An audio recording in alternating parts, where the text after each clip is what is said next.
Dito, ano yung mga nakikita niyong mga missed opportunities for the president? Well, alam naman niya na itong mga ito are out to get them. Alam naman nila, alam naman ng presidente, halimbawa sa usapin ng foreign policy vis-a-vis China, itong mga ito ay clearly pro-China. No? Alam naman ng mga ng presidente dahil alam niya, yan lang ang kanyang one of the few strong points niya. Tapos magbe-bend backwards din siya para dito sa mga pro-China. No? Alam naman niya na itong mga to ay sirang-sira in terms of human rights, in terms of crimes against humanity. At yung kanyang ginawa nitong past 2 years ay para linisin yung pangalan ng mga Marcoses. Kung siya ay magbe-bend backward sa mga ito, guguho yung kanyang nilinis nitong nakaraang 2 taon na pangalan nila, pangalan ng Marcos. No? Teka muna. Tama ba yung premise na linis ba over the past 2 years? Well, to some extent, dahil sa Parang hindi yata totoo yan Oh, hindi. To sa international, medyo marami siyang, hindi naman na bola, pero marami siyang naging biyahe na wine-welcome siya. No? Hindi na siya wine-welcome as the son of the dictator. Wine-welcome siya on his own tawag dyan, on his own merits. No? Teka lang pwede mo mag-digress ng konti. Medyo tataliwas lang ako ng konti. No? Tingin ko they're just being diplomatic, they're just being polite, and they are recognizing the strategic importance of the Philippines to their interest. Tama. More than Marcos. More than tama. Marcos. Pero dati kasi, nanggaling sila sa sobrang negative. Di ba? Pag pinag-usapan ng Marcos, malinaw kung anong impression ng buong mundo. Pag pinag-usapang Imelda, malinaw yung impression ng buong mundo. Diba? Medyo, hindi ko sinasabi no, na talagang nabudol niya yung buong mundo. Ang sinasabi ko lang ay mula sa ganong klaseng pinanggalingan, medyo may pagbabago doon sa kanyang brand. No? Ngayon, kung hindi niya itutuloy yung kanyang atake sa mga Duterte, halimbawa sa usapin ng human rights, crimes against humanity, at makikipag kiss and make up siya. Yung sabi niya, never say never, masisira yung kanyang image sa buong mundo na sinubukan niyang at least ay i-reform nito nakaraang 2 taon. Okay. Ito, next. Tama naman yung sinabi mo, dahil diplomatic yung mga bansa, alam nila na sa frontline tayo ng labanan sa China, nakalaban din nila, nakadagdag yun doon sa pag-welcome sa kanya. Okay, ito Senator. Tingin mo, with this show of force and with the way the President and Malacanang, syempre, siya rin yun, responded to this big rally, mukha bang dinadaga na talaga yung Pangulo laban dito sa mga Duterte? Hindi tanong yun. Tanong? Oh. Tanong yun. Tanong yun. Okay. Tanong, may question mark. Kala ko exclamation point. Kasi masyado ka mabait Sinasabi mo before na masyado too early to tell na kung dinadaga. No? Pero dito so far, sa kanilang pagtugon dito sa malaking rally, mukha bang dinadaga?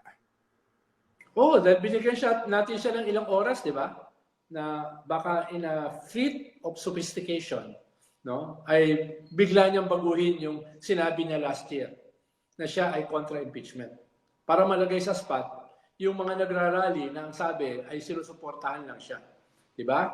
Pero mukhang nakalampas na yon, nakalipas na yon. No? Kaya ngayon, mukhang mas madaling isipin na dinaga. Ito nga pala, may mga nagtatanong ng definition. Ano bang ibig sabihin ng dinaga? Akala ko common knowledge na, no? Ano ba yung nadaga? Nabahagang buntot? Naduwag? Natakot? May mga nagtanong nga sa akin doon sa, ano bang ibig sabihin ng nabahag?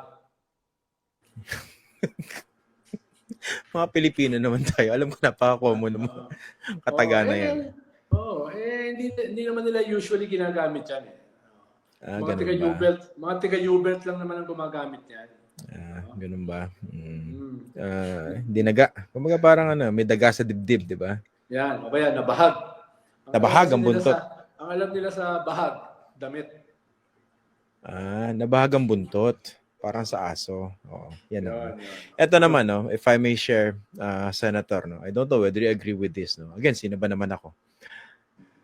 Kung ang calculation nitong Malacanang o ni BBM, ayaw niya na impeachment, pero pananagutin itong si Sara Duterte using criminal charges, dapat magdalawang isip siya. Bakit sa tingin ba niya yung iglesia sinusuportahan lang si Sara Duterte laban sa impeachment? What would Correct. stop iglesia from Correct. mobilizing again and flexing its political muscle kung mapunta na sa arena ng criminal charges, yung pagpapanagot sa vice presidente? Walang hinto yan. Hindi na kailangan mag-mobilize doon. Simpleng ko na lang yan. Lobbying. Simpleng tawag. Simpleng delegation. Kung sino man yung hahawak ng kaso. Yan nga. So, ibig sabihin, hindi pwedeng mamimili ka na, hindi, ayoko na impeachment. Gusto ko talagang panagutin yung vice presidente dahil hindi ko ito palalampasin tulad ng sinabi ko sa isang statement. Pero, do you think hihinto dito yan sa impeachment issue? Yun ang ano sa akin para napaka-naive kung ganun man yung pagtingin ng Pangulo. Tama. Or kung sakaling magdesisyon yung ICC na i-implement na yung international warrant, tapos haharangan niya, no? Dahil na nabahag ang buntot, no? Talagang akala ba niya hindi siya gagantihan itong mga ito pag sila ay mag-survive? Akala ba niya yung sinasabi sa rally na Unity Part 2 ay seryoso yung mga yan? Kinakailangan bang i-memorize yan? Nga eh.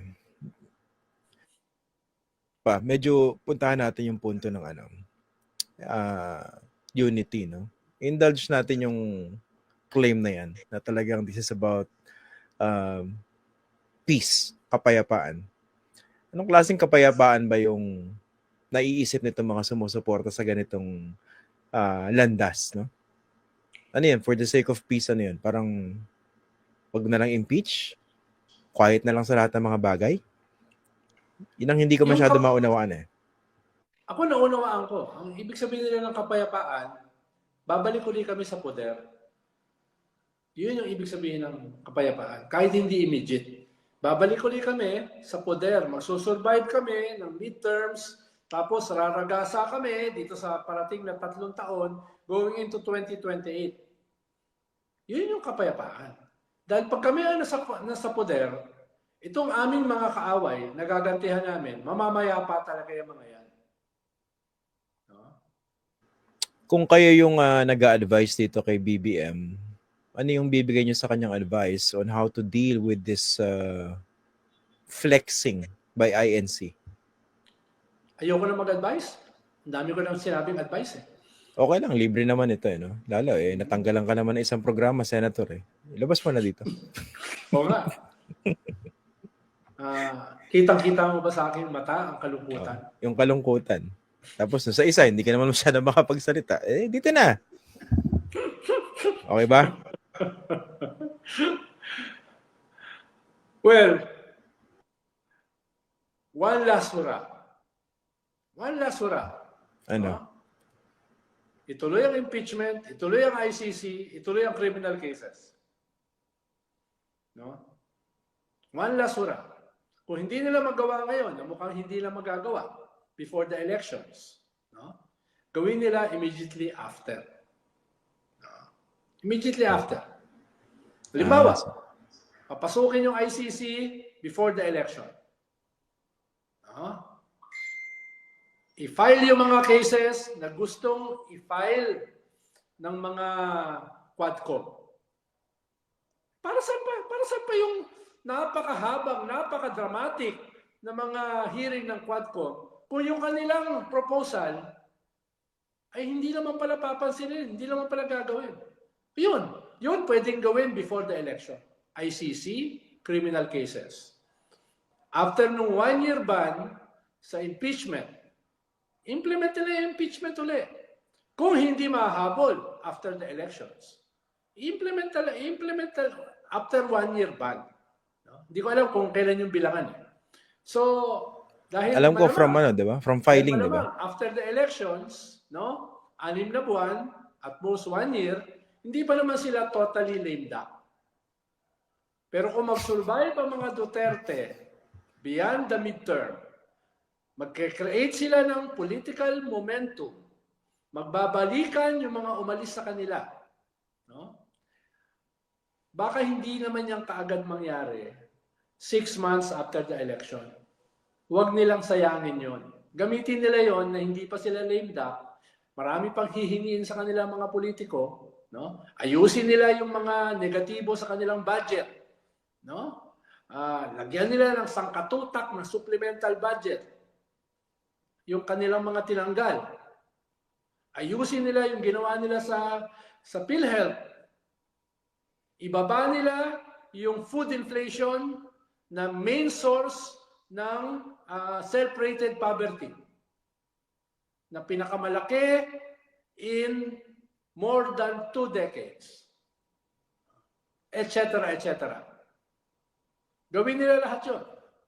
Ang daming low-hanging fruit na pwede nilang gawin Gobyerno ka makapangyarihan ka no? Ibigay nila yung 150 peso na hinihingi ng mga manggagawa. Iyan naman yung minimum wage increase since 1989. Ibigay na nila. Yung pinubisan nila ng 2 zona, nadudurugin nila yung mga kartel. No? Kahit hindi nila magawa yan, magpakulong sila ng ilang mga kartel. No? Ilang mga hoarders, smugglers. No? So, hindi yan mahirap gawin. Mga low-hanging fruits yan.